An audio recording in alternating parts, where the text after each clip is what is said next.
Alors bonjour à tous, Jean Robin, journaliste. Donc je réalise depuis 10 mois maintenant des vidéos réservées aux souscripteurs sur la Chine communiste et la Troisième Guerre mondiale qu'elle a déclenchée. Et de temps en temps, comme aujourd'hui, je fais des vidéos publiques pour réagir à chaud souvent sur quelque chose qui m'a touché dans l'actualité. Et donc, là, évidemment, je vais vous parler de cette bataille d'Amérique qui a lieu sous nos yeux ébahis. Et on est en train tous de vivre des moments historiques, je pense qu'on en a conscience maintenant.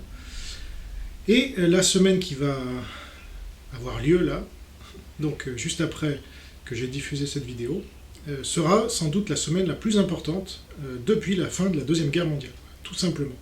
Ça sera plus important, y compris pour la France, y compris pour la Chine, y compris pour les États-Unis, évidemment, donc l'Occident en général et le reste du monde en particulier. Cette semaine va déterminer l'avenir du monde pendant de nombreuses années, en tout cas en partie. Et je vais essayer de vous donner les intuitions qui sont les miennes. Je ne prétends pas lire dans le mar de café, évidemment. D'ailleurs, pour l'instant, Trump n'est pas réélu alors que j'avais dit qu'il le serait. Donc on verra, c'est le 20 janvier qu'on saura définitivement s'il est réélu ou pas. Mais a priori, je me suis trompé, donc voilà, nul n'est parfait. J'avais correctement anticipé son élection dès juillet 2015, en 2016 donc, mais là, apparemment, ça n'a pas marché. Alors pourquoi ça n'a pas marché ? Eh bien, parce que l'état profond est plus profond que je ne le croyais. Et même moi, vous voyez, j'avais quand même pas mal analysé cela, mais on a vu que même Mike Pence, dont je croyais qu'il était du côté de Trump, eh bien, s'est révélé comme un traître. Même la Cour suprême, dont Trump a nominé 3 des juges sur 9, c'est quand même pas rien, ils l'ont tous trahi, tous ceux qu'il a nominés, sans exception, donc ça c'est de la folie. Ensuite, les juridictions nationales, Cour suprême, locales, enfin, il a été trahi à tous les niveaux. Les grands médias, évidemment, étaient déjà contre lui, le big tech, en général, était contre lui. Qu'est-ce qui reste ? Eh bien, pas grand-chose. Il reste l'armée. Alors, c'est ça qui fait espérer à certains que Trump étant encore président pendant quelques jours, il va sortir de son chapeau. Alors ça, c'est la théorie Cannon ou Quanon ou Linwood aussi, qui est un avocat proche de Trump et qui a fait des annonces comme ça. Epstein est toujours vivant, il va sortir du trou. C'est des choses difficiles à croire, mais c'est vrai qu'on vit dans une période où les choses qui étaient difficiles à croire hier deviennent réalité aujourd'hui. Un parleur qui est empêché de parler par Amazon, par Google, par tout le monde. Trump lui-même, évidemment, Twitter, Facebook, partout. Le président des États-Unis, quand même, est censuré par des gens non élus.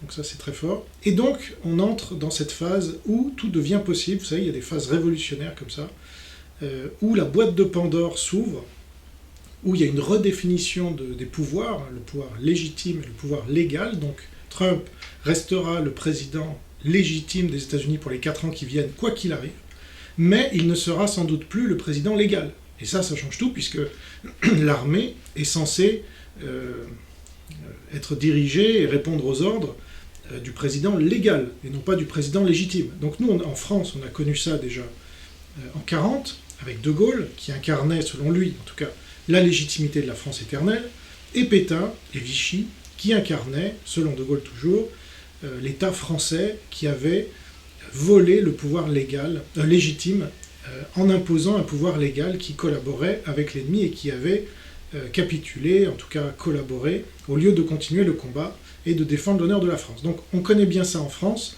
Les États-Unis vont le connaître, à mon avis, parce que Trump ne va pas disparaître du jour au lendemain, à moins, évidemment, qu'il soit éliminé physiquement, ce qui est toujours probable. C'est un humain, donc il a tout le monde contre lui, en tout cas toute l'oligarchie contre lui, y compris donc des pseudo-républicains, ce qu'on appelle les rhinos, les Republican in name only. Et donc, il pourrait mourir, mais ça, je pense que ça serait encore une nouvelle phase s'il était assassiné. Mais s'il n'est pas assassiné, ce qui est quand même le plus probable, eh bien, il continuera son travail. Il ne va pas abandonner, c'est pas son genre, donc il créera un concurrent de Twitter, évidemment, où il rejoindra une plateforme quelconque qui aura automatiquement ses 80 et quelques millions d'abonnés, et donc un business model garanti. Il créera peut-être une chaîne de télévision, il créera peut-être tout ça à la fois. Donc il créera peut-être un nouveau parti, voilà, pour changer la donne aux États-Unis au niveau légal, mais ce qu'ont préparé les démocrates qui sont en fait antidémocrates, c'est d'empêcher maintenant la démocratie aux États-Unis, quoi qu'il arrive, de prévaloir en ayant tous ces verrous là qu'on a vus les uns après les autres. Alors voilà, c'est ce qui fait dire à certains, non mais Trump est tellement intelligent qu'il a montré ses verrous et il les a mis à nu, donc le roi est nu, et donc maintenant tout le monde sait que l'état profond existe, que la Chine communiste, puisqu'il en a parlé tant et plus, est à la manœuvre, voilà, ce que peu de Français encore croient, mais moi je l'ai annoncé déjà en avril dernier, hein, que cette pandémie avait été lancée pour faire tomber Trump, qui était sûr à 100%, à 1000% d'être réélu, vu ses résultats économiques, et donc ça n'a pas raté, et ça vient confirmer cette thèse que le virus a été bien diffusé volontairement, sciemment, par la Chine communiste, soit via un laboratoire, P4 ou P2, soit en diffusant volontairement, sciemment, avec tout ça on en est sûr, avec tout ce qu'ils ont fait, et sur lesquels je ne reviendrai pas, là je vous renvoie à mon travail d'enquête depuis 9 mois ou 10 mois maintenant. Voilà, ça c'est certain, et il faut arrêter d'être naïf, je veux dire, tant qu'on se cache la réalité, c'est peut-être complotiste, hein, moi je sais pas, en suivant les médias, mais le CNRS, dans la vidéo que j'ai faite il n'y a pas longtemps, je revenais sur le fait que le CNRS a dit non, c'est pas complotiste de dire que ça peut venir d'un laboratoire. Et c'est pas non plus complotiste de dire que la Chine a pu déclencher cette attaque bactériologique, parce que c'est une guerre, et que c'est la Troisième Guerre mondiale. Ceux qui refusent de le voir encore vont tomber de très haut quand ils le réaliseront, parce qu'on voit les unes après les autres les libertés fondamentales disparaître. Pour revenir à un stade de la Deuxième Guerre mondiale. Alors ce qu'on a encore pour l'instant, c'est la nourriture, donc ça c'est fondamental aussi pour l'être humain. L'énergie en général, on vit un peu dans cette illusion que, parce qu'on peut regarder des films qu'on télécharge ou qu'on paye via des plateformes, parce qu'on peut aller sur internet, parce que, etc. Mais là, même ça, c'est en train d'être supprimé, donc avec le compte de Trump, qui est quand même la plus grande supercherie des fascistes donc, qui dirigent ces plateformes-là. Ils ont vraiment tombé le masque, et c'est peut-être ce que Trump attendait pour avoir une légitimité maximum. Et là encore, parmi la plupart des Américains, les sondages le prouvent, malgré tout ce qui s'est passé au Capitole. Mais ce qui s'est passé au Capitole, c'était aussi, comment on va dire, un avertissement. Voilà. Parce que ces gens-là étaient désespérés de ne plus être entendus. Pence venait de les trahir, donc même le vice-président.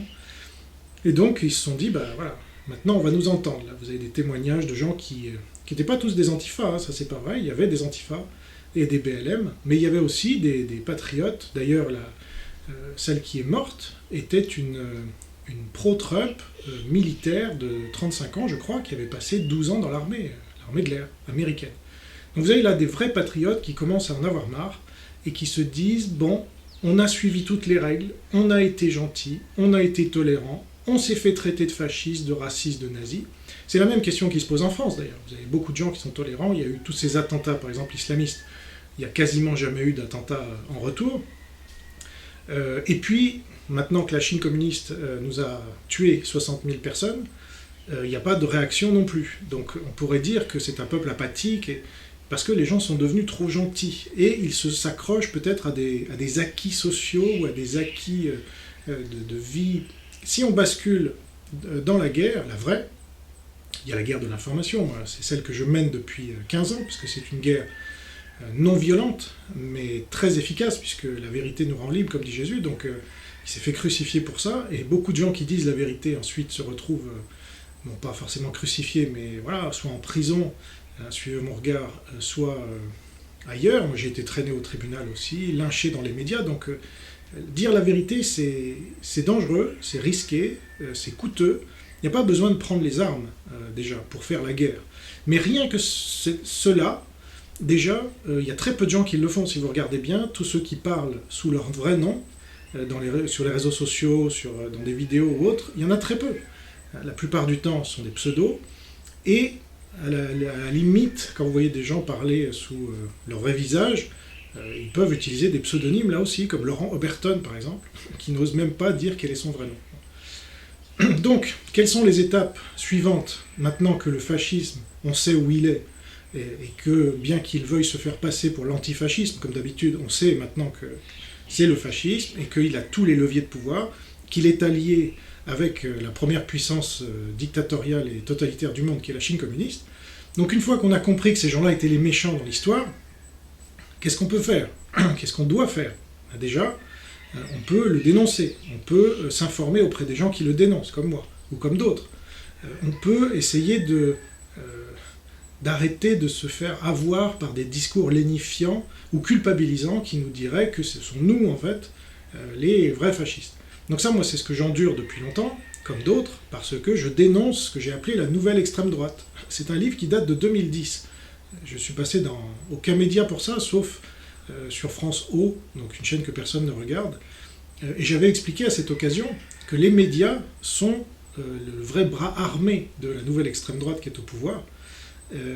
Et donc, il faut dénoncer, il faut identifier ce pouvoir comme étant l'extrême droite, la vraie, et non pas celle qu'on nous montre habituellement comme étant le fascisme réincarné, la bête immonde, etc.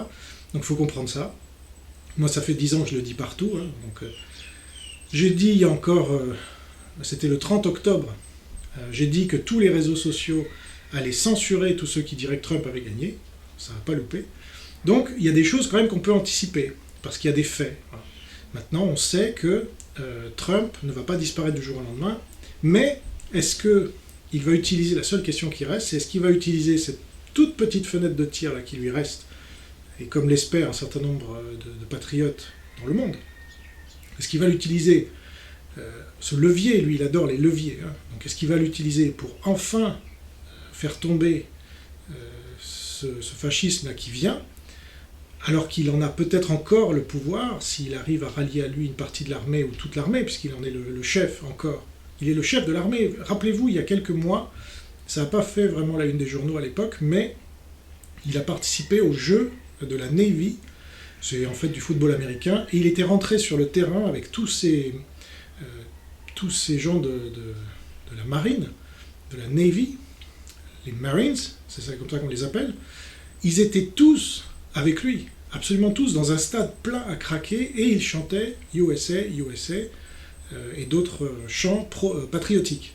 Donc, quand on voyait ça, on se disait, bon, c'est plié pour l'oligarchie. Si l'armée américaine est du côté de Trump, il ne peut rien lui arriver. Donc, est-ce qu'il va se servir de cette dernière carte qui lui reste? L'autre dernière carte étant, alors ça, il faut déjà avoir un peu plus d'imagination, mais bon, certains en parlent. Donc, ce sont les réseaux de communication qui sont réservés à la Maison-Blanche. C'est-à-dire en cas d'attaque terroriste de masse, ou de catastrophes naturelles qui auraient coupé tout un tas de communications, là il reste en fait un canal qui doit être réservé à la Maison-Blanche sur tous les médias, hein, télévisuels, radio, voire presse, qui sont obligés de publier un communiqué, par exemple, de la Maison-Blanche, le cas échéant. Donc là, ça aurait une connotation assez dramatique que Trump pourrait exploiter, comme c'est un génie de la communication, ça je pense que même ses adversaires le reconnaissent. C'est pour ça qu'ils en ont peur, d'ailleurs, c'est pour ça qu'ils veulent l'impeacher, le destituer, enfin, ils veulent essayer, pour qu'il ne puisse plus se représenter même en 2024, ou qu'il n'ait plus aucun avantage, ou qu'il soit humilié.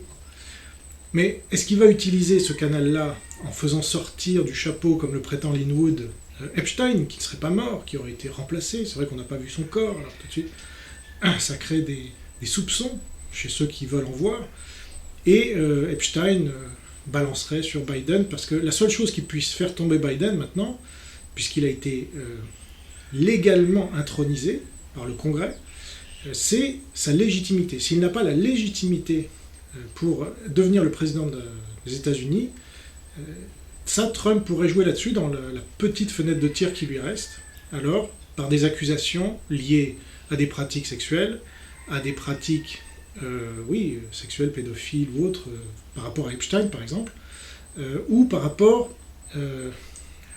voilà, je ne peux pas tout vous dire, mais enfin, un certain nombre de choses que vous comprendrez si vous vous renseignez auprès de QAnon. Parce que là, je ne peux pas tout répéter, tout ce qui circule. Mais en gros, c'est quelque chose, voilà, tous ces liens aussi avec la Chine communiste, ça, je peux en parler quand même parce qu'ils sont démontrés. Et donc, certains disent, mais Trump va utiliser l'executive order qu'il a fait voter en 2018 sur l'ingérence étrangère pendant les élections. Et donc il va mettre en prison tous ceux qui sont compromis, et certains disent que l'histoire du Capitole, c'était pour récupérer le disque dur de Pelosi. Là, ça va loin. Après, c'est sûr qu'en termes d'imagination, les imaginations sont au maximum en ce moment, parce que déjà la réalité est à son maximum de ce qu'on est habitué de voir. Et donc, c'est normal que les imaginations travaillent. Après, ce que concrètement on peut dire, c'est que Trump, pourquoi aurait-il attendu jusqu'à maintenant? Franchement, là, c'est pas qu'il joue avec nos nerfs, c'est que il ne fait rien, là, concrètement. Il n'a rien. Alors, est-ce qu'il voulait attendre que toutes les cartes tombent les unes après les autres? Ça, c'est encore ce que prétendent certains. Moi, et je ne suis pas le seul, parmi ses plus fervents soutiens, y compris Steve Bannon et autres, ne croient plus à ce truc qui sort du chapeau, là, et qui arrive. Raïm Kassam non plus. Donc, les gens qui font War Room Pandemic, qui est le show, quand même, qui est à la manœuvre pour les intérêts de Trump et de sa réélection, eux-mêmes n'y croient plus. Donc après, on peut être plus royaliste que le roi, on peut dire si, vous n'avez rien compris, vous avez perdu la foi, etc. Bon, moi, franchement, je serais ravi d'être démenti, hein. Mais honnêtement, pourquoi aurait-il attendu jusqu'à maintenant? C'est tout ce que je dis. Donc, ce dont on est sûr, c'est que la semaine qui va venir, soit sera la renaissance américaine, parce que Trump va sortir un coup de génie de son chapeau et va mettre en prison tout un tas de gens qui, autrement, n'auraient jamais pu y aller. Hein, mais maintenant, on a toutes les preuves, et donc, c'est facile de les y mettre, d'après cette thèse-là. Soit, il ne va rien se passer de particulier, sinon que les républicains, les gens de droite en général, vont continuer d'être fascisés, d'être diabolisés, d'être des Hitler réincarnés. Et ils vont perdre tous leurs contrats dans des maisons d'édition, voire ils vont être poussés en dehors du Sénat pour Ted Cruz ou Josh Hawley. Hein, ça, c'est ce qu'on demande aujourd'hui vis-à-vis de ces deux sénateurs-là en particulier, qui ont été les deux locomotives pro-Trump, avec certaines limites. Mais quand même, ils se sont bien mouillés, et donc ils sont menacés aujourd'hui par les Antifa et compagnie. Mais tous les autres politiciens le sont aussi, non pas par les Antifa, mais par les pro-Trump, on les voit, il y a plein de vidéos qui circulent sur Lindsey Graham, sur même des démocrates, Al Green par exemple. Vous voyez ces gens-là dans les aéroports qui se font, Romney évidemment, qui se font insulter, traiter de traîtres. Et ça ne va pas partir, puisque maintenant les jeux ont été faits, tout ce qui a été légal a été traité, maintenant il n'y a plus de retour en arrière. Et donc ça, on le sait, on a la liste des gens qui ont trahi et des gens qui ont résisté. On a la liste. Donc ces gens-là pourront dire ce qu'ils veulent maintenant, comme Lindsey Graham qui dit « Non mais, moi je vais peut-être me faire bannir de Twitter pour ça, mais je pense que c'est un scandale que Trump se soit fait bannir. » Il joue sur les deux tableaux, on les connaît, ce sont des serpents là qui jouent sur les deux tableaux. À la limite, moi je préfère un Biden ou une Kamala Harris, là on sait au moins, voilà, ces gens-là sont là pour trahir, hein, ils sont là pour détruire les États-Unis, au moins on sait à qui on a affaire. Les Lindsey Graham ou les gens qui jouent sur un peu tous les tableaux, Marco Rubio, ce genre de personnes-là, sont les pires, je trouve, parce que voilà, ils jouent les résistants alors qu'ils trahissent par derrière. Et donc là, on a la liste. Voilà. Marco Rubio n'a pas fait partie de ces sénateurs qui ont soutenu Donald Trump et qui ont soutenu surtout le vote des Américains contre la fraude et pour qu'on étudie ça en détail. Donc, ce qui va se passer, c'est soit Trump sort ça de son chapeau, soit la gauche totalitaire, donc pléonasme, va serrer encore un peu plus la vis dans tous les domaines, réseaux sociaux évidemment, médias, et tous les républicains ou ceux qui prétendent encore l'être vont être diabolisés au point de ne plus avoir voix au chapitre nulle part, et de devenir des parias, comme je peux l'être moi par exemple, parce que journaliste de droite, dans un pays d'ultra-gauche comme la France, eh bien, je suis un paria, c'est pour ça que je suis à 17 000 km aussi, Dieu m'a envoyé là parce qu'il m'a dit, enfin il m'a fait comprendre qu'il n'y avait plus rien à faire à Paris, ou même à Blois, où j'étais parti un peu par moi-même, mais de Polynésie, j'ai un discours tout aussi libre, et qui peut être aussi bien entendu, alors que je suis protégé physiquement. Donc, c'est... Ce régime de paria, là, eh bien, de plus en plus de gens vont le vivre, et donc, ça va les pousser à réagir. Donc, combien de temps encore les anticorps, ce que j'appelle les anticorps américains, vont résister, c'est-à-dire plus ils sont pacifistes, plus ils encaissent, plus ils sont tolérants, et plus on les traite de fascistes, de nazis et d'ultra-violents qui veulent faire un coup d'État, etc. Combien de temps ils vont accepter? C'est valable aussi pour Trump, parce que lui aussi, il a tout suivi à la lettre de la Constitution, il protège la Constitution, voilà, mais à cause de ça, on le traite de fasciste, parce que c'est tout ce que la gauche sait faire. Donc, voilà, jusqu'à quand? Et au bout d'un moment, il faut bien prendre les armes. Alors, il y a les armes de la parole, déjà, comme je le disais, mais quand on est président des États-Unis, l'arme dont on dispose, c'est l'armée. Voilà, c'est comme ça. Et donc, c'est prévu dans la Constitution qu'on préserve la Constitution, y compris donc que les Américains eux-mêmes, qui sont potentiellement armés, défendent la Constitution contre les gens qui seraient au sommet de l'État et qui les tyranniseraient. Donc ça, c'est leur culture, c'est pas la nôtre, mais c'est leur culture. Et croyez-moi, il y a des gens qui se préparent et qui ont annoncé déjà, ouvertement, qu'ils ne laisseraient pas Joe Biden être inauguré le 20 janvier. Et même, je vous dirais, même s'il est inauguré, il y aura aux États-Unis un avant et un après le 6 janvier, qui fait que cette société est divisée fondamentalement, durablement, profondément, et ils ne laisseront pas, Biden n'a aucune légitimité, mais vraiment aucune, et en plus, s'il s'acharne contre Trump, il en aura encore moins. S'il est remplacé par Kamala Harris, ce sera pareil. Donc quoi qu'il arrive, les États-Unis seront divisés à un point qu'on n'a jamais vu. Ils risquent la sécession. Et pour le reste, je vous renvoie à ma vidéo sur les prédictions 2021 pour voir toutes les conséquences que ça pourra avoir, que j'ai faite 2 jours avant le 6 janvier, mais qui reste tout à fait valable, puisque j'envisageais si Trump est élu, si Biden est élu, donc on reste dans ce cadre-là aujourd'hui. Et vous verrez vers quoi on tend, mais ça ne sera pas joyeux. Voilà. Pour ma part, je me réjouis que les choses bougent, parce que là c'était intenable, qu'il y ait ce statu quo là, où on attendait est-ce qu'il est élu, est-ce qu'il n'est pas élu. Une fois qu'on sait qu'il est censuré, qu'il est mis à terre, qu'il est humilié, etc., on va voir maintenant si c'est vraiment le génie qu'on croyait pour certains d'entre nous, génie absolu là, parce que ça serait vraiment, ou bien si c'était juste un bon dirigeant, parce qu'il ne faut pas lui retirer ça, mais qu'il n'était pas fait, finalement, pour cette période très spéciale qui nécessite un chef de guerre, maintenant, pour sortir les États-Unis du bourbier dans lequel le marxisme en général, et la Chine communiste en particulier, a mis... Parce que ça, c'est la grande leçon, c'est que c'est cette bataille d'Amérique qui est dirigée à distance par la Chine communiste, qui veut prendre la direction de ce pays à distance, sans tirer le moindre missile, et ça serait le coup de maître des Chinois, des communistes chinois, et ça nous plongerait dans un monde vraiment très compliqué. Encore une fois, je ne vais pas revenir là-dessus, j'ai fait toute une vidéo qui détaille un peu ce qu'on peut anticiper si la Chine gagne cette bataille d'Amérique. Voilà ce qu'on peut dire aujourd'hui.